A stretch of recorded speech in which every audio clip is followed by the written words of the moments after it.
শুভ সকাল সবাইকে আমন্ত্রণ জানাচ্ছি 21 বিজনেসে সঙ্গে আছি হিরো জুম্মান। দর্শক, এই অনুষ্ঠানের মাধ্যমে আমরা আপনাদেরকে জানিয়ে দেই দেশ বিদেশের ব্যবসা বাণিজ্য, অর্থনীতি ও শেয়ার বাজারের সর্বশেষ খবরাখবর। দর্শক, শুরুতেই জানিয়ে দিচ্ছি শেয়ার বাজারের এই মুহূর্তের খবরাখবর।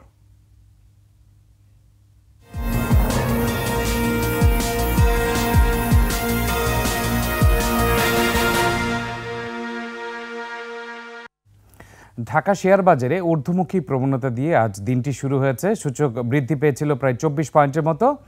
এখন ঢাকা শেয়ার বাজারে লেনদেন হওয়া সবচেয়ে বেশি যে কোম্পানিটির পরিমাণ সেটি আমরা জানিয়ে দেব, অর্থাৎ ডিএসসি টপ ট্রেডে যে সকল কোম্পানিগুলো রয়েছে। ডিএসসি টপ ট্রেডের প্রথম অবস্থান রয়েছে ওরিয়েন্ট ইনফিউশন, এটি এখন পর্যন্ত লেনদেন হচ্ছে 12,80,00,000 টাকার মতো। দ্বিতীয় অবস্থান রয়েছে বেস্ট হোল্ডিংস, এটি এখন পর্যন্ত 8,55,00,000 টাকার মতো লেনদেন হয়েছে। খুলনা প্রিন্টিং অ্যান্ড প্যাকেজিং 5,50,00,000 টাকার মতো লেনদেন হয়েছে। এডিএনটেল এখন পর্যন্ত 4,45,00,000 টাকার মতো লেনদেন হয়েছে। ড্রাগন সোয়েটার রয়েছে পঞ্চম অবস্থানে 3,59,00,000 টাকার মতো লেনদেন হয়েছে। এবং আমরা দেখতে পাচ্ছি টপ রেটে থাকা পাঁচটি কোম্পানি দর বৃদ্ধি পেয়েছে। এর মধ্যে সবচেয়ে বেশি বৃদ্ধি পেয়েছে বেস্ট হোল্ডিং, এবং এটি হয়তো আমরা টপ গেনারে দেখে নিব, টপ গেনের প্রথম, দ্বিতীয় অথবা তৃতীয় অবস্থানে দেখে নিব। আমরা এখন যে কোম্পানিগুলো দেখব সেটি হচ্ছে টপ গেনার। টপ গেনারে বেস্ট হোল্ডিংস প্রথম অবস্থান রয়েছে 9.88% যেহেতু বৃদ্ধি পেয়েছে। দ্বিতীয় অবস্থান রয়েছে মেঘনা সিমেন্ট, এটিও 9.68% বৃদ্ধি পেয়েছে, তবে লেনদেন খুবই কম, অর্থাৎ হয়তোবা সেলার নেই এই কোম্পানিটির। জিল বাংলা সুগার মিল, এই কোম্পানিটিও 9.18% বৃদ্ধি পেয়েছে, লেনদেনের পরিমাণ খুবই কম, তার মানে হয়তোবা সেলার সেল করতে চাচ্ছে না। সুরিত এখন পর্যন্ত চতুর্থ অবস্থান রয়েছে টপ গেনের, 8.22% দর বৃদ্ধি পেয়েছে। ইফাদ অটোস রয়েছে পঞ্চম অবস্থানে, 7.39% বৃদ্ধি পেয়েছে। ইফাদ অটোস এখন পর্যন্ত 58,00,000 টাকার মতো লেনদেন হয়েছে। অর্থাৎ দেখা যাচ্ছে আজ ঢাকা শেয়ার বাজার টপ গেনারে যে সকল কোম্পানিগুলো হচ্ছে খুব বেশি লেনদেন হতে পারছে না, অর্থাৎ বাই এবং সেলের মধ্যে হয়তোবা তারতম্য রয়েছে। এখন দেখে নিচ্ছি টপ লুজারে কোন কোন কোম্পানিগুলো রয়েছে। অ্যাসোসিয়েট অক্সিজেন লিমিটেড, এই কোম্পানিটি রয়েছে টপ লুজারে, এবং টপ লুজারে থাকার কারণও রয়েছে এই কোম্পানিটির একটি নিউজ রয়েছে। এই কোম্পানিটি এ ক্যাটাগরি থেকে জেড ক্যাটাগরিতে স্থানান্তর করা হয়েছে, যার কারণে আমরা কোম্পানিটিকে দেখতে পাচ্ছি টপ লুজের প্রথম অবস্থানে রয়েছে এবং 10% দর হারিয়েছে এই পর্যন্ত। মার্কেন্টাইল ইন্স্যুরেন্স রয়েছে দ্বিতীয় অবস্থানে, 6.02% দর হারিয়েছে। অ্যাটলাস বাংলাদেশ তৃতীয় অবস্থানে, 3.75% দর হারিয়েছে। ICICL Islamic commercial insurance company limited, এই কোম্পানিটি এখন পর্যন্ত 3.43% দর হারিয়েছে। পঞ্চম অবস্থানে রয়েছে সমতা লেদার, এটি 3.33% দর হারিয়েছে।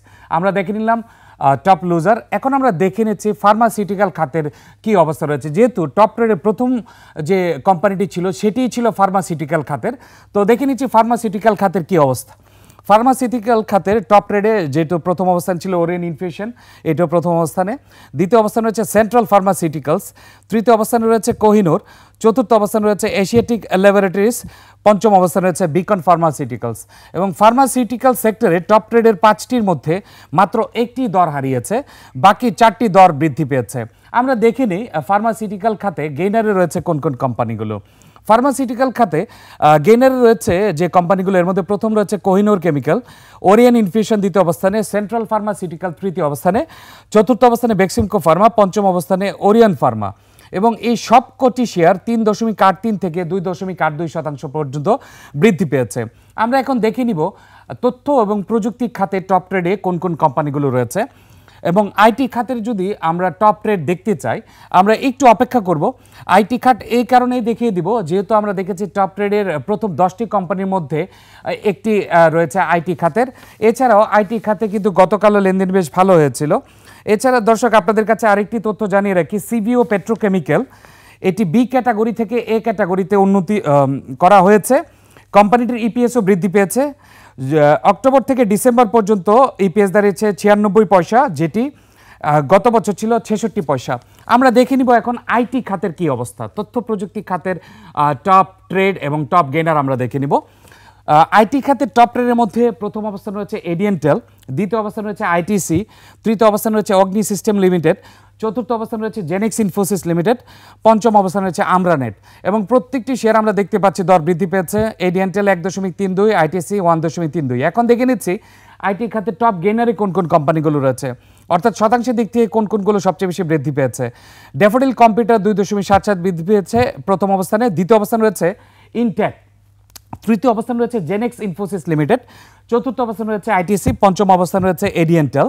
ড্যাফোডিল কম্পিউটার এখন পর্যন্ত 2.77% বৃদ্ধি পেয়েছে। আমরা দেখে নিলাম আইটি খাতের কি অবস্থা।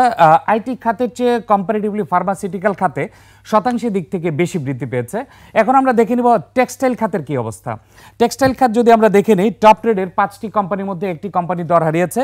লেনদেনের ভিত্তিতে আমরা যদি দেখি, ড্রাগন সোয়েটার এই কোম্পানিটা আমরা দেখেছি ডিএসসি টপ ট্রেডে ছিল এবং টেক্সটাইল খাতে টপ ট্রেডে রয়েছে প্রথম অবস্থানে, 3,86,00,000 টাকার মতো লেনদেন হচ্ছে। ফারিস্ট নিটিং রয়েছে দ্বিতীয় অবস্থানে, 3,42,00,000 টাকার মতো লেনদেন হচ্ছে। মুন্নু ফেব্রিক্স তৃতীয় অবস্থানে, যদিও 1.70% কমেছে, তাও লেনদেন হচ্ছে 1,28,00,000 টাকার মতো। নিউ লাইন রয়েছে চতুর্থ অবস্থানে, পঞ্চম অবস্থানে রয়েছে মালিক স্পিনিং মিলস। আমরা দেখে নিব টেক্সটাইল খাতে কোন কোন কোম্পানিগুলো টপ গেইনারে রয়েছে, অর্থাৎ শতাংশের দিক থেকে সবচেয়ে বেশি বৃদ্ধি পেয়েছে টেক্সটাইল খাতের কোন কোন কোম্পানিগুলো। টেক্সটাইল খাতে টপ গেইনার রয়েছে টুংহাই, 7.14% বৃদ্ধি পেয়েছে। দ্বিতীয় অবস্থানে রয়েছে ড্রাগন সোয়েটার, 5.31% বৃদ্ধি পেয়েছে। জাহিন টেক্সটাইল রয়েছে তৃতীয় অবস্থানে, 4.26% বৃদ্ধি পেয়েছে। ফ্যামিলি টেক্স রয়েছে চতুর্থ অবস্থানে, 4.17% বৃদ্ধি পেয়েছে।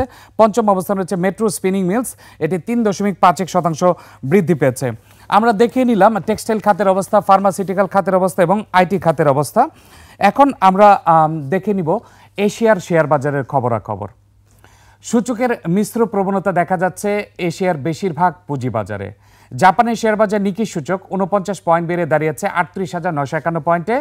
বেড়েছে হংকংয়ের শেয়ার বাজার হ্যাংসেংয়ের সূচক 87 পয়েন্ট বেড়ে অবস্থান করছে 20,013 পয়েন্টে। কমেছে সিঙ্গাপুর এসটিআই সূচক, এটি 24 পয়েন্ট কমে অবস্থান করছে 3,783 পয়েন্টে। চীনের শেয়ার বাজার সাংহাই কম্পোজিট ইন্ডেক্স অবস্থান করছে 3,233 পয়েন্টে, যা আগের দিনের চেয়ে 11 পয়েন্ট কম। বোম্বে সেন্সেক্স 30 ইন্ডেক্সকে দেখা যাচ্ছে ঊর্ধ্বমুখী প্রবণতায়। সেন্সেক্সের সূচক 454 পয়েন্ট বেড়ে অবস্থান করছে 77,073 পয়েন্টে। কমেছে থাইল্যান্ডের থাই স্টক এক্সচেঞ্জের সূচক, এটি 3 পয়েন্ট কমে অবস্থান করছে 1,340 পয়েন্টে। এবার দেশ বিদেশের ব্যবসা বাণিজ্য ও অর্থনীতির আরও কিছু সংবাদ।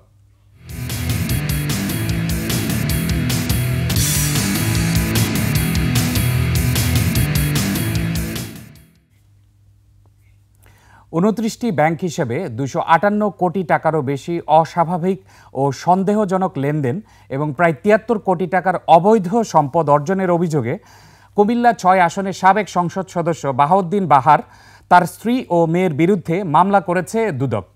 এদিকে সাবেক আইনমন্ত্রী আনিসুল হককে দুদকের মামলায় গ্রেফতার দেখানো হয়েছে। বিস্তারিত জানাচ্ছেন সুমাইয়া খান।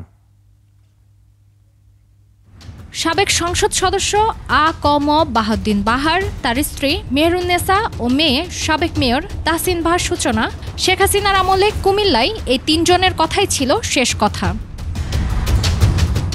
তদবির বাণিজ্য, জালিয়াতি, দখল আর প্রতারণা করেই গত সরকারের আমলে তারা শত শত কোটি টাকার মালিক হন। অনুসন্ধান শেষে মামলা দায়েরের পর নিয়মিত ব্রিফিংয়ে এসব তথ্য জানান দুদক মহাপরিচালক আক্তার হোসেন। বলেন, বাহারের ব্যাংক হিসেবে অস্বাভাবিক লেনদেনের প্রমাণ মিলেছে। সংসদ সদস্য হিসাবে দায়িত্ব পালনকালে নিজ ক্ষমতার অপব্যবহারপূর্বক ঘুষ ও দুর্নীতির মাধ্যমে এবং 29টি ব্যাংক হিসাবে জ্ঞাত আয়ের সাথে অসঙ্গতিপূর্ণ 258 কোটি টাকারও বেশি অস্বাভাবিক ও সন্দেহজনক লেনদেনের মাধ্যমে মানি লন্ডারিং প্রতিরোধ আইনের মামলা রুজু করা হয়েছে। বাহার, তার স্ত্রী ও মেয়ের অবৈধ সম্পদ নিয়েও তথ্য জানান দুদক মহাপরিচালক। এদিকে 146 কোটি টাকার অবৈধ সম্পদ অর্জনের অভিযোগে দুদকের দায়ের করা মামলায় সাবেক আইনমন্ত্রী আনিসুল হককে গ্রেপ্তার দেখানো হয়েছে। ঢাকার মহানগর দায়রা জজ ও সিনিয়র বিশেষ জজ আদালতের বিচারক জাকির হোসেন গ্রেপ্তার দেখানোর এই নির্দেশ দেন। 1 জানুয়ারি তার বিরুদ্ধে মামলা করে দুদক। তাহসিন বাহার সূচনা, মেহেরুন্নেসা 16টি ব্যাংক হিসাবে জ্ঞাত আয়ের সাথে অসঙ্গতিপূর্ণ 42 কোটি 58 লক্ষ টাকারও বেশি অস্বাভাবিক ও সন্দেহজনক লেনদেনের মাধ্যমে একে অপরকে সহযোগিতা করার দায়ে তাদের উভয়ের বিরুদ্ধে একটি মামলা রুজু করা হয়েছে। সুমাইয়া খান, 21 টেলিভিশন, ঢাকা। শেরপুর জেলায় শীতকালে প্রায় 20,000 হেক্টর জমিতে সরিষা আবাদ হয়েছে। এই সুবিধাকে কাজে লাগিয়ে শেরপুরের চাষিরা বাক্সে মৌ চাষ করছেন। মৌ চাষ লাভজনক হওয়ায় দিন দিন বাড়ছে মৌ খামারির সংখ্যা, বাড়ছে কর্মসংস্থানও। জেলায় প্রায় 40 থেকে 50টি বাণিজ্যিক মৌচাষের খামার গড়ে উঠেছে। মূলত উন্নত জাতের মেলিফেরা ও সিরেনা, এই দুটি জাতের মৌমাছি দিয়ে এখানকার চাষিরা মধু সংগ্রহ করছেন। নকলা উপজেলার চন্দ্রগুনা এলাকায় এবং সদর উপজেলার ভাতশালা এলাকায় মাঠ জুড়ে সরিষা ফুলে মাঠ ছেয়ে আছে। মাঠের একপাশে তাঁবু খাটিয়ে মৌ বাক্স বসিয়ে হাতের স্পর্শ ছাড়া মধু আহরণ করছে মৌচাষিরা। কৃষি বিভাগ বলছে সরিষা ক্ষেতে বাক্স স্থাপন করলে একটি সফল প্রযুক্তি। মৌমাছি পরাগায়নে সহায়তা করে এবং এতে সরিষার ফলন বৃদ্ধি পায়। বেকার যুবকদের বাক্স স্থাপনের উপর প্রশিক্ষণ দেওয়া হচ্ছে বলেও জানায় কৃষি বিভাগ।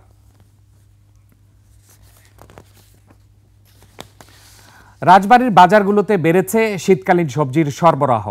দামও রয়েছে ক্রেতাদের সাধ্যের মধ্যে, তবে ন্যায্য দাম না পাওয়ায় বিপাকে কৃষকরা।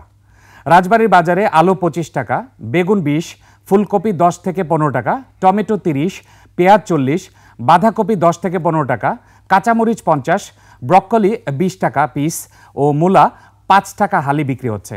এদিকে চাষিরা বলছেন অতিমাত্রায় দাম কমেছে ফুলকপি, বাঁধাকপি, বেগুন ও মরিচের, ফলে আবাদের খরচ না ওঠায় ব্যাপক লোকসানের মুখে পড়েছেন কৃষকরা। এবার নিচ্ছে একটা বিরতি। দুপুরে 1:30 আবারও ফিরে আসবো 21শে বিজনেসে। দেখার আমন্ত্রণ রইল, 21-এর সঙ্গেই থাকুন।